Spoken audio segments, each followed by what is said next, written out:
Hello again. This is Wombat, or Wambat, as you please. You are watching the fourth episode of the Fourth Age Dominion of Men modification for Rome Total War Barbarian Invasion of the Rhovanion campaign. It's been over 3 weeks since recording the last episode, so my first step in this episode will be remembering what the hell I was doing. I'll just try to end the episodes having completed all of my moves from the previous turn. So I'm going to go ahead and press end turn, trusting that I have done so. As I recall, my grand scheme at the moment is to sort of secure my southern borders from the more aggressive factions in those directions. And to that end, well, let's go ahead and get rid of these alerts. I'm making money, which is good. Let's see. Got a new court member, which I guess will come in handy in like 30 turns or something. Alrighty. Built a few buildings. Let's get new ones queued up. I'm gonna get my healer. Those are always attractive. I'm just going with the least expensive items first, which at this time is the Hall of Drinking. The Hall of Drinking, according to its descriptions on all the factions I've played thus far, should be giving ancillaries. I'm not sure what kind of ancillaries, probably entertainment types. So far I haven't noticed any ancillaries that I could correlate with this building. Most of my playtime has been on elves and dwarves, and they might not actually have any. They weren't really originally intended to be playable factions, but of course they were made so by popular demand. So there might be more ancillaries popping up due to these halls of drinkings with the managed faction than would be otherwise. We'll see. At any rate, the 5% happiness bonus is welcome. Let's see. I got one more to do here. I'll give him another hall of drinking.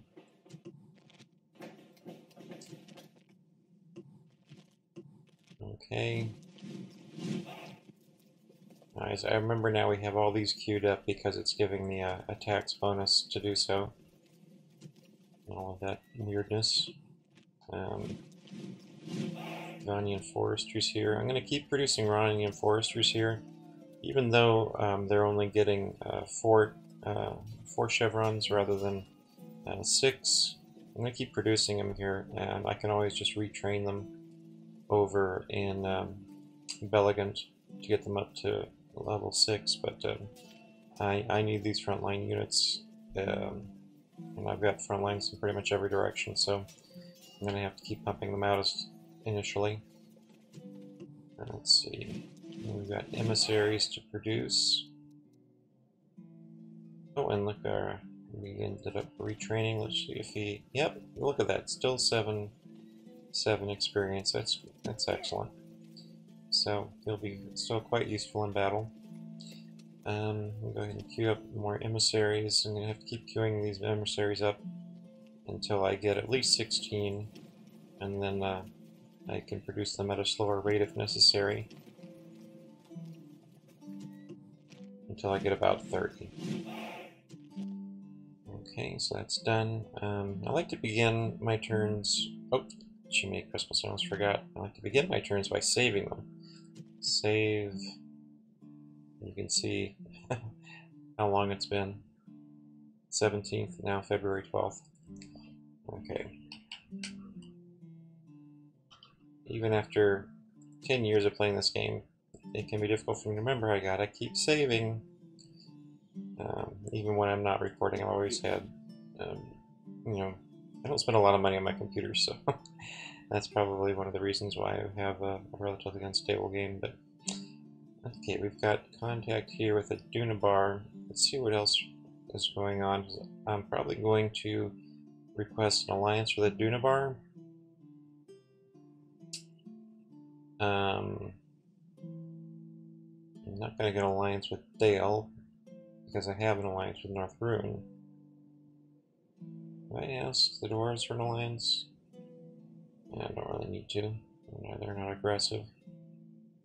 Yeah, I've got an alliance with Rune already. Okay, yeah, so I'm definitely going to pursue an alliance with the Dunabar. And I don't think... Let me check here to see if I'm going to be making any attacks this turn. My next target is going to be independent people, but I am not yet at war with them. I don't have to attack them this turn. It looks like they've consolidated their forces here. They had these in smaller groups before, now they've got 5. You can see they've got 6 chevrons, so it's not as though they're going to be pushovers. Captain. And I've got only really 4 units that I could bring to attack them, so I'm not going to do that this turn. Right, and actually let me At your service. let me go down here. Just gonna see if maybe a Dunabar, because Dunabar obviously already aiming for the Brownlands. I'm gonna see if a Dunabar has any forces close to this settlement yet.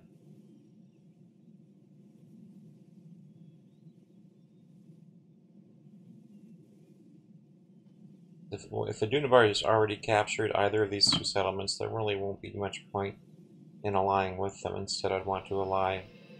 They've still got a big stack there. Instead, I'd want to ally with the Dunabar's enemies, Reunited Kingdom and Rhovanion. Not Rhovanion, Rohan. But I think I still have a chance here of securing these 2 settlements. So I'm going to go ahead and ally with the Dunabar. It won't make much difference if I ally with the Dunabar and then they end up taking these settlements, because the Dunabar is just going to attack me at that point. They really don't hold back. And that way, you know, once they betrayed me, I'll be free to make alliance with some other factions that'll be more advantageous to me. Well, let's bite the bullet and talk to a Dunabar here. Go with alliance, trade, map, and give an offer, demand rather, 10,000 and see what they come back with. They come back with 4,000. Okay, this is good news. This means they're probably desperate for an alliance, which makes sense for a Dunabar, because they don't really have any friends. I'm going to try to get more money out of them. Let's see here. I'm going to step it up to 6,000 and see what they say to that.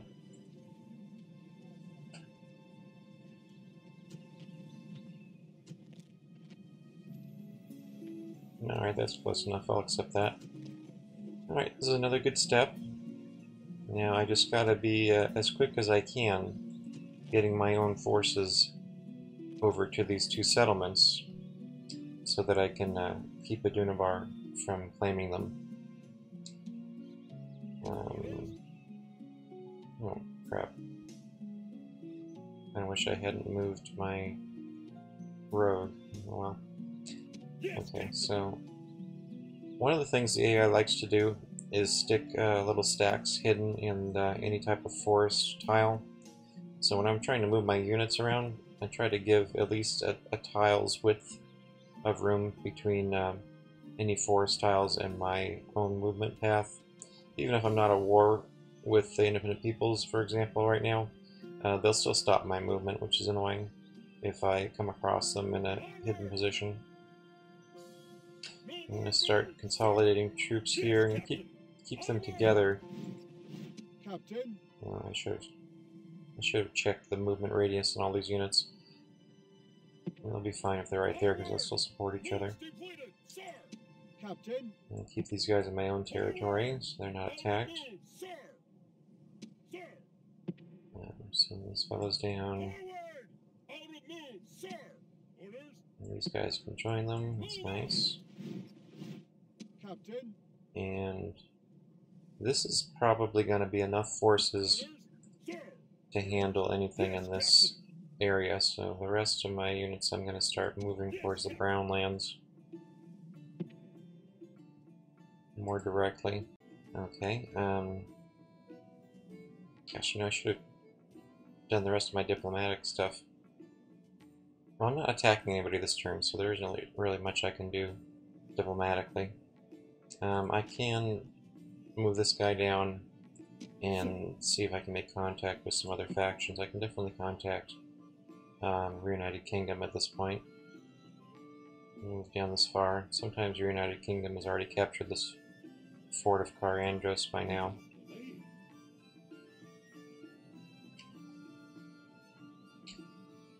I may have mentioned it before, but in cases where I'm uncovering new territory or something like this, I like to move slowly.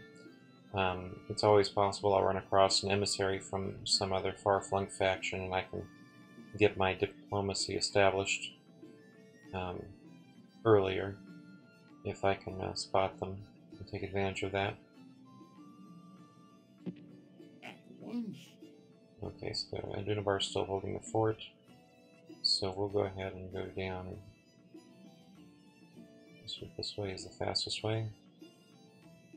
Okay.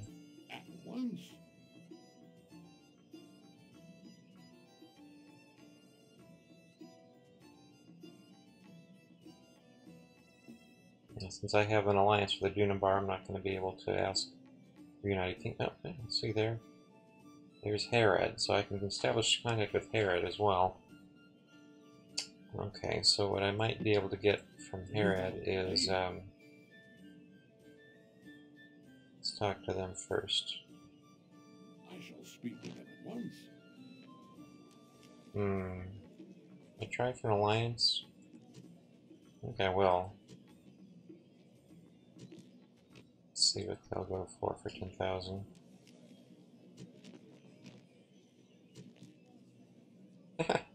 They're not taking that. Okay, well let's see if they'll just go for like map information and trade rights.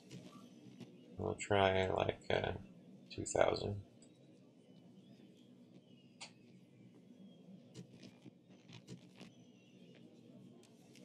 Now, a lot of times you only get that first chance with factions in that turn, and after that they're just like, nah, we don't want to talk to you anymore, but I'll try again some other turn. Still got still be able to get that money from them at some point, I'm sure. I shall speak with them at once. Okay, so as you can see, there's no option for alliance with the Reunited Kingdom right now, but there's a decent chance I'll be able to get some money out of them for trade rights and map information. Wow. Okay. Let's see if they'll just give me trade rights. They will. Well, let's see if they'll accept, if they'll give me some money for map information. They will not. Okay, well, screw you guys, I'm going home. Then I'll just leave them there for this turn, because I might be able to get money from them next turn for attacking something. And okay, I'll leave my yeah, there's nobody up in these other directions that I can really establish contact with, so that'll be it until the end of the turn. I'll move my emissaries again. Oh, this direction. Might be able to make contact with Khan. They've got any emissaries coming in this direction. Without delay.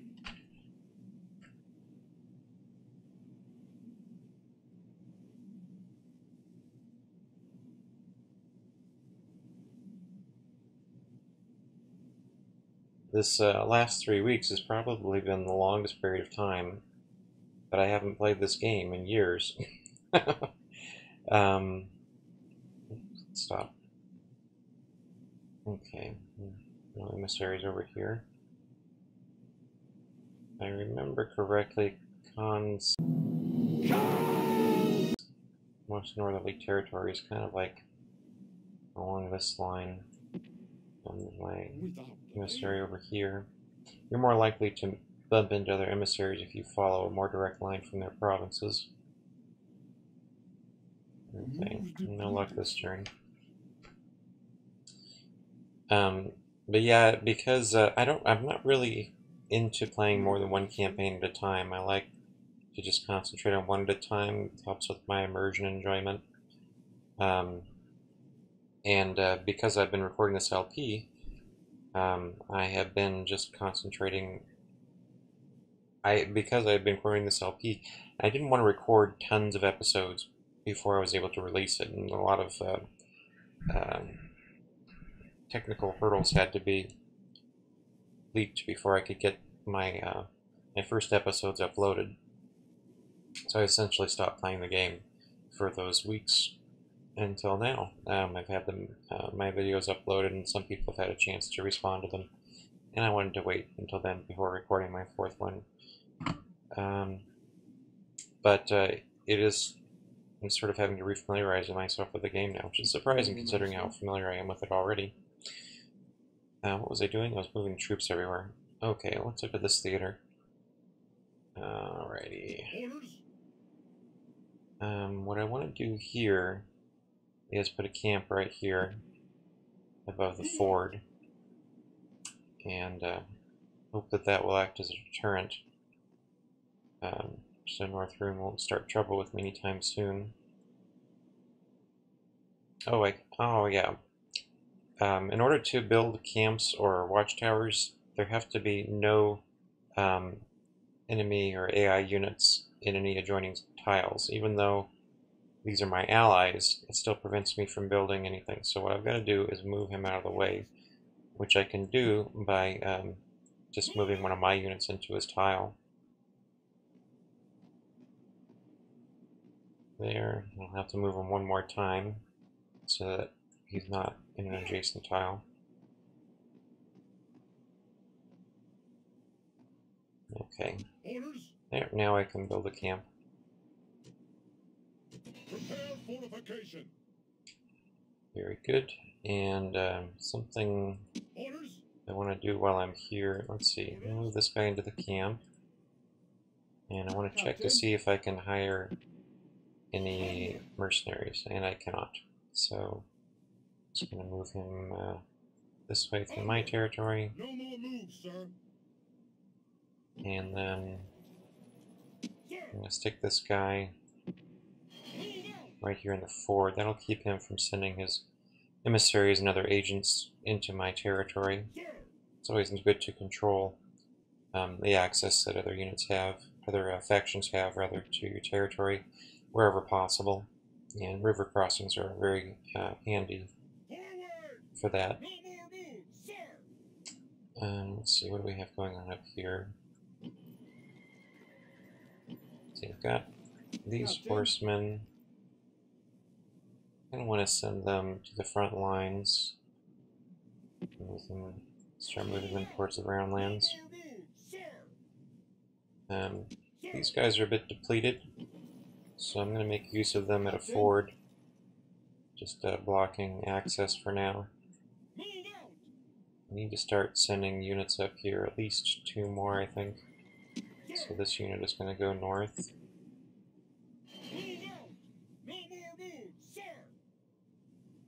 And this guy, Yes, Captain.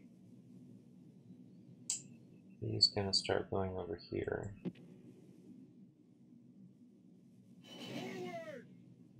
And we'll check to see if there's any mercenaries I can hire here.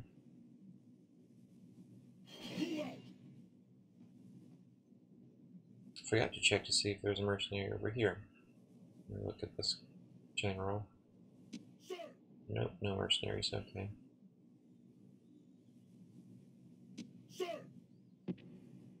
Over there. Kind of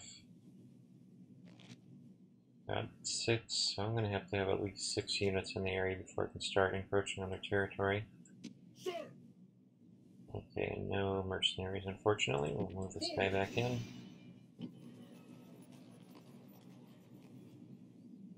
Okay. Alright, I think that was all my military units. Now I'll just start moving my agents. At your service. Should I keep him in there? Actually, I think do with my spy. So I'll decide what I want to do with my spy later. Okay, and this fellow, where do I need to start sending? I need to start sending my emissaries westward. How many emissaries do we have going south? Noble master. 2, 3, and we've got pretty much three factions directly south. There's Rune, Pond, and Far Harad. But I also want to get an emissary into the interior of Adunabar here. That'll help me monitor and maintain contact, because it's, you can't really get the emissaries through from the western side. So I think 4 emissaries in that southerly direction is going to be adequate. And this will be my 4th one. Honor. Out of move, sir. Can I be of service? Your honor.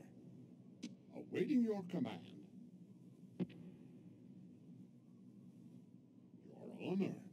No more moves, sir. Yes, your honor. Okay. No more moves, sir.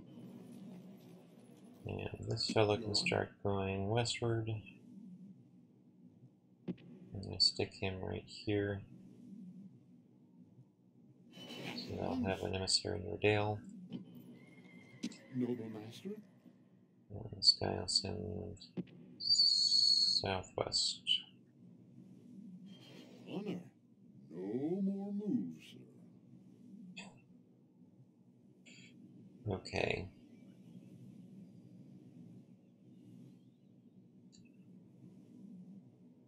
I think I've moved all of my emissaries. Let's double check here.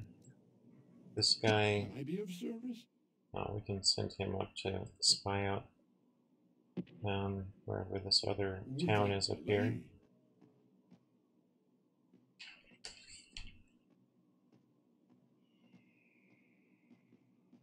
No There it more is. moves, sir. And I think there'll be another one over here. Another one down here. Okay. Next fellow. Yes. Okay, so what I'm going to do is use him to spy out some of these elven holds. At once.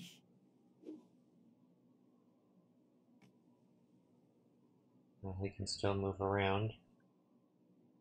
Do we need more people to move? Awaiting your command. Okay, and for this guy, what I'm going to do is send him up to the northern side of Holt. That way next turn, if he needs to, he can come up here or go through here and start finding some of the other settlements. Okay. And then let's look at our military units, see if they've all been moved. Captain. Captain. Sir. And then we just need to see whether or not we want to move our spy and which direction we want to move him. What I'm going to actually do is just leave him in that settlement for now. There are a couple of reasons for that. One is that when you leave a spy in a settlement, he has a chance to establish a network, which increases temporarily his subterfuge skill. And also, I will want to move him either west or east next turn, but when I do so, he probably won't have enough movement range to actually infiltrate another settlement. And if he doesn't, then I'll want to have him exercise his skill on this settlement or this stack to see if he can get another rank. So, okay, that looks like that's all that I need to do this turn. Let's go ahead and end turn. Oh, let's save first. Gosh, I'm getting so lackadaisical about my standards here. These are my procedures, gotta follow them.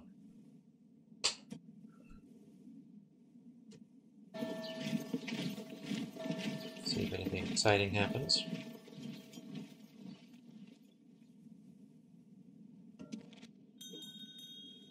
A suitable husband, who is a poor governor, poor commander, kind of unintelligent, but he is charismatic. Kind of inclined to get him just because I need governors to be able to do certain things. Yeah, I'll go ahead and get him. Poor isn't actually that bad. You can see he's got penalties here, but those penalties will actually be they're low enough that he can still be made into a governor that gives you bonuses if you get him attuned, and he's very likely to advance from poor to competent.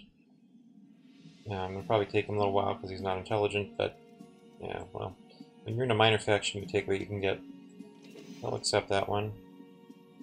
Let's see, last season's report. Still making a decent amount of money. It's very nice.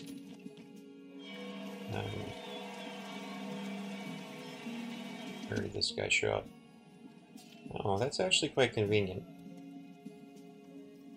So what I can do here is queue up a lot of these Rhovanion hunters at this $200 rate, or 200 million rate.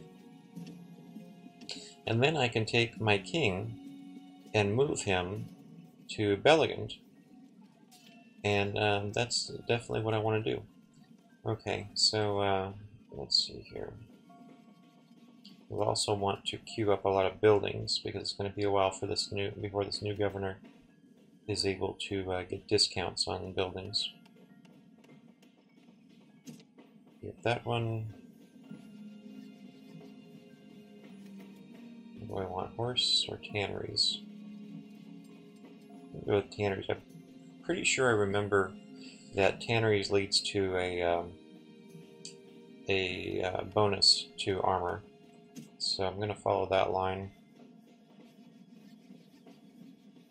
Let's see. Market.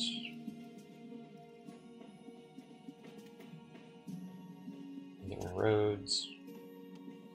This is one of the reasons why it's really nice to get a surplus of gold rather than spending it all the time, because you can take advantage of occasions like this where you're going to be saving yourself some money by queuing things up. Take note of this is 8,800, so when this gets below 8,800 for the new governor, I'll be able to unqueue these and queue them back up at a lower price. Alright. So that was done. Recruitment report. More Rhovanion hunters, of course. Another one of these guys.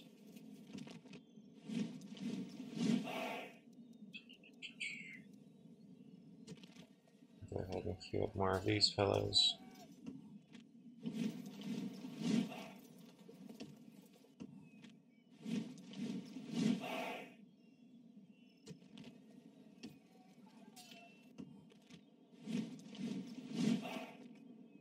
Okay. And then no longer at war. God, those elves. Yeah, one of the unfortunate consequences of how the map is set up is that the elves don't actually share borders with Adunabar anywhere, and the AI does not like to maintain warfare. With factions they don't share borders with, they find it pointless. So the elves are often making peace instead of backing up a reunited kingdom as they should. But, you know, what can you do? The elves are insular. They don't want trouble. They just want to go home to their undying lands. Okay, so, as per usual, let's be doing our diplomacy first. Oh no, let's be saving first. Did I save yet? This is turn 7 now. Oh, we're really moving. Okay, 7. Let's see here. Okay, are we going to attack anybody this turn? Captain? Pretty sure we are. We're going to go ahead and attack that settlement. Orders? Ooh, this is exciting. Okay. Orders? He can move just about there. Orders? Sir! Very good. Okay, so we're going to be attacking the independent peoples, which is a significant event diplomatically, because this means I'm going to be able to get quite a bit of money out of the AI this turn. As you noticed before, I was able to get about 500 Marion per attack from the factions during my war with Rhovanion. I'm not yet at war with the independent peoples, which means that factions will pay me even more to start a conflict with them. Usually about 3 times the normal amount. So let's see who I can talk to and get to pay me for this. Let's start with Khan. So I think they're in range. You can already see their border color here, and there's their symbol there, little dragon in the circle. Your Honor. Let's see, I think At once. somewhere around here. There's their. So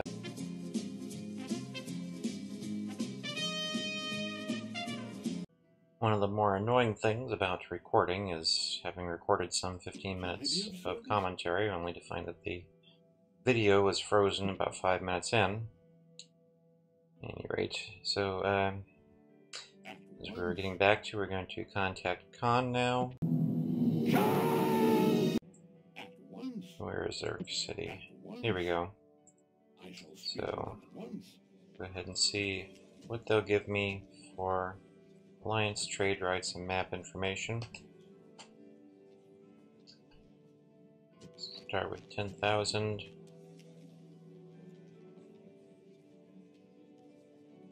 Okay, let's try 5,000, see what they say to that.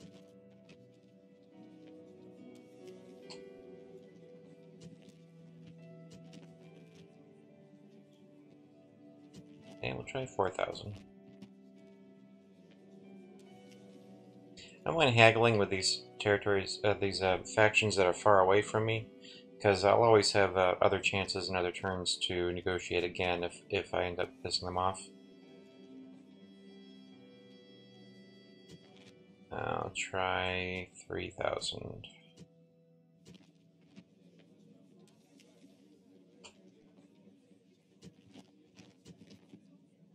Yeah, I pissed them off too much with too many negotiations, but I'll be able to try again next turn after that. Eventually they'll come around. Okay. And over here we have Herod.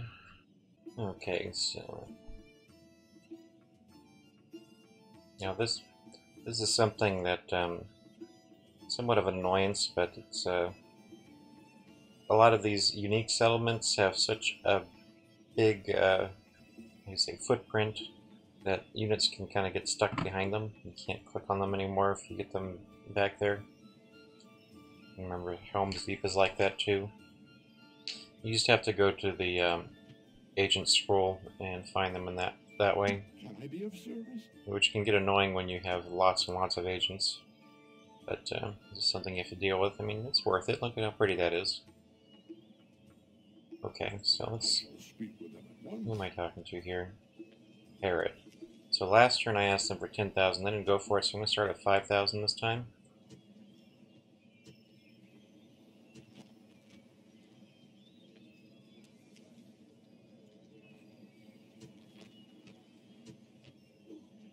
And they accepted it, which makes me wish I had asked for 6,000. God damn it. Okay, well, 5,000 is better than nothing.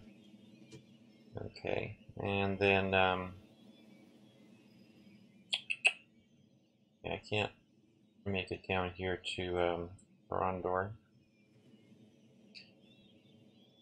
Okay, select this guy again. So, the next thing to do now, next thing I'll be doing is attacking attacking the independent peoples this turn. And that is significant because I'm not at war with the independent peoples yet. I may have mentioned this earlier, but it's worth reiterating. If you're not yet at war with a faction, other factions will give you even more money to attack them before you've gone to war with them, because they like you to get in trouble. They figure, hey, if he wants to start a new war, good, we'll encourage him. So while normally, like when I was at war with Rhovanion, I was getting some like 500 Mirian per attack. With in this first request for support for my war with the independent peoples, I'll probably be able to get safely ask for 1,500 from each faction. Okay, and I have to restrict that negotiations with the Ways of the West factions, and I'll explain a bit about that in a moment after I've done some of these. Start with Reunited Kingdom. As you can see, I can't ask them for alliance anymore because I'm now allied with their sworn enemy. I will, even so, they will still support, I reckon, my attacking the independent peoples. One of the peculiarities, you can still get money from these factions for attacking other factions, even if you're in an alliance with their enemy. You can even get money to attack their allies. It's very peculiar. Okay, let's see. 1,500 is usually a safe bet if you aren't already at war with the faction, and it worked. You can sometimes get even more than that, but I don't like to gamble on it because doing so can cause the faction in question, negotiating partner, to just close negotiations. You don't get any money out of them, so I try to go with safe numbers that from experience I know are very likely to be accepted. That's another Herod. I was hoping it would be Harandar. Oh well. Looks like Reunited Kingdom is attacking Dunabar there. Your honor.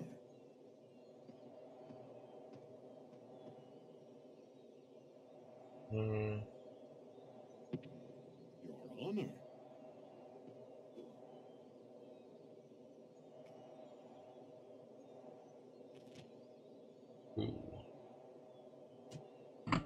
They got. Oh wow. The forces are surprisingly equally matched. I think our Reunited Kingdom has a little bit of an edge, but the way they auto-resolve, they might give the defending settlement enough of an edge to actually defeat Reunited Kingdom. It would be nice if they won, though. I'd like to see Dunabar gotten rid of in this area. Despite their being my ally, I don't really trust them. I'd much rather have Reunited Kingdom as my neighbor and ally. Okay, I'm going to be moving slow here because I want to, I don't want to pass by any emissaries from like Rohan or Dunland or something. If I can make contact with them by walking slow, I'll catch any that might be on their way eastward.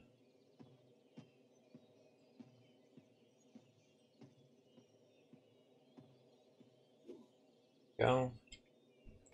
I shall speak with them at once. Let's see if they'll give me some money for map information and trade rights and such. Let's go for 2,000.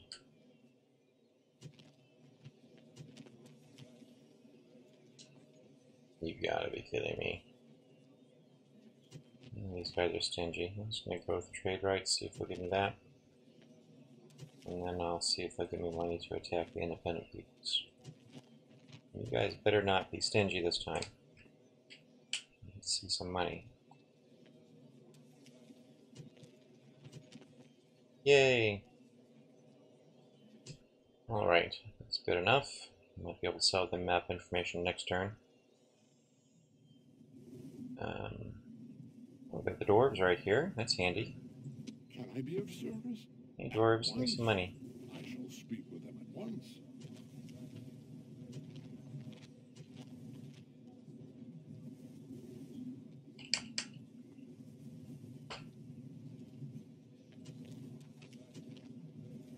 Oh, that was nice of them. Okay, now we just got Sir, Bjornings. speak with them at once.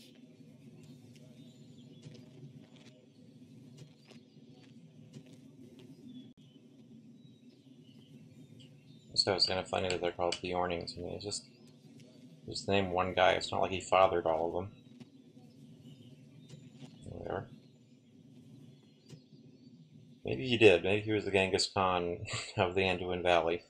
Just the stamina of a bear. He might have fathered all these guys.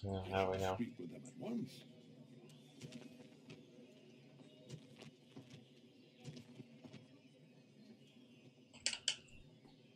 Okay.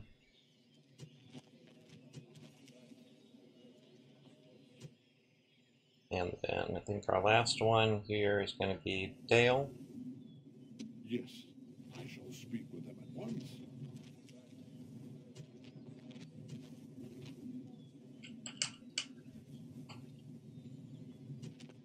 What do we get? What do we get? All right. Beautiful. Look how, well, that was a great chunk of money. We've gone up by almost 15,000 there. Let me just make sure that I haven't ruined my recording again. So I think this came up in the commentary, in the comments from my previous videos about this method of getting money for attacking other factions, and it is a peculiar mechanic from the modern mentality, but I think the reason it was designed that way was due to historical examples. What comes to mind for me is the situation in Europe between France and the Holy Roman Empire. And the Holy Roman Empire had pretty much consolidated diplomatic relations in the rest of Europe and isolated France very successfully. And as a result, France established relations with the Ottoman Empire, which was the enemy of the Holy Roman Empire and not a Christian entity. So it was a very unpopular thing for France to do, but they figured, what are they about to lose? They'd been maneuvered out of diplomatic relations with all of favorable diplomatic relations with all the other European states. So I think that's kind of why it's set up this way, where you can get monies to attack pretty much any faction you want, whether or not they're Ways of the West, Men of Darkness, or Cultist. The factions that you're getting money from don't care. The Reunited Kingdom will pay me to attack, for example, the Elves, if I'm so inclined, even though they're allies. But they will get pissed off if I go to Rune and get money from them to attack the Elves, and then the Reunited Kingdom will stop giving me money. And I think that's kind of how it is. Like, you're losing favor with the people of that culture if they see you getting funding from people of a competing culture. Because it's more like a competition of cultures rather than states. And it's kind of appropriate because you aren't actually getting money from the faction government. A faction government can be completely broke, and you can know that because you'll be attacking all of their structures and they can't repair them anymore. And they'll still give you money to attack other factions.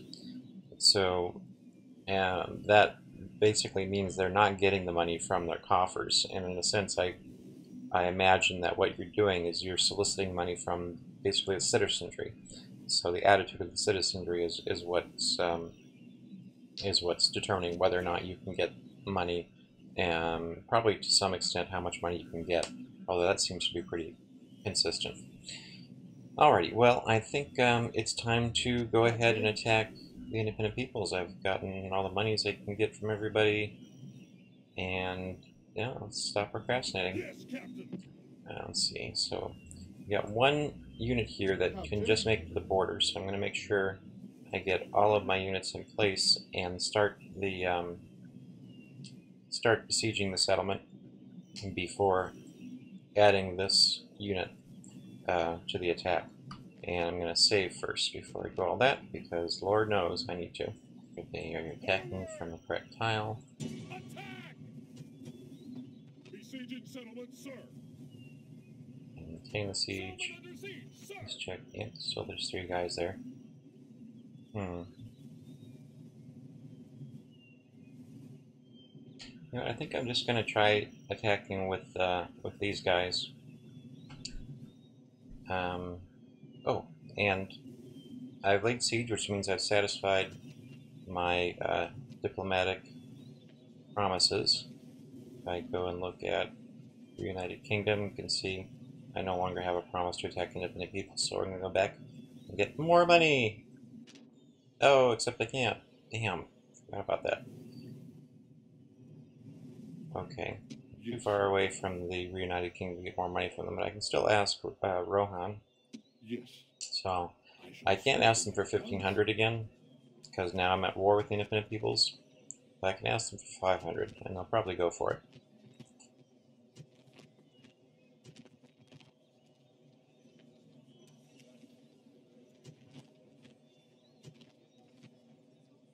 Yeah, that's close enough. And dwarves.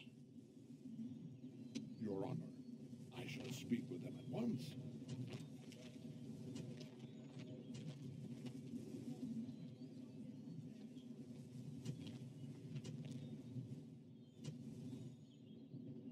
Warnings.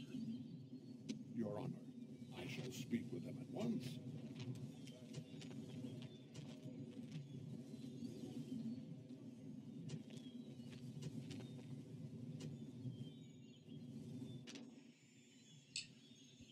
Right. Noble master, Well, I shall speak with them at once.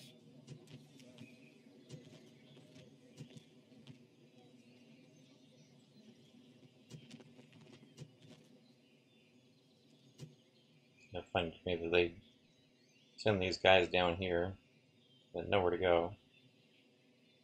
You know, they even left a tile open there. Okay, and who else are we doing? I'm going to do Dale.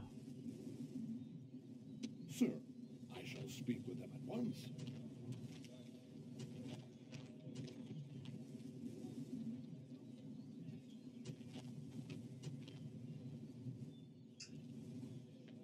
Okay. I'll go ahead and save that again. Okay, so I think they said I'm just going to go ahead and attack with these units, because I think this will be sufficient to take down this garrison quite a bit. I'm not trying to win the settlement. I should mention that ahead of time. I'm not trying to win this settlement. I'm just trying to get the garrison down weak enough that I can besiege it indefinitely with just 1 or 2 units. And then, because I'm allied with Rune, if I just keep this settlement besieged indefinitely, Rune will never come and try to claim it, and I'll never share a border with Rune, at least not in that direction, and that should preserve our alliance, and make it so I don't have to worry about this vector of attack.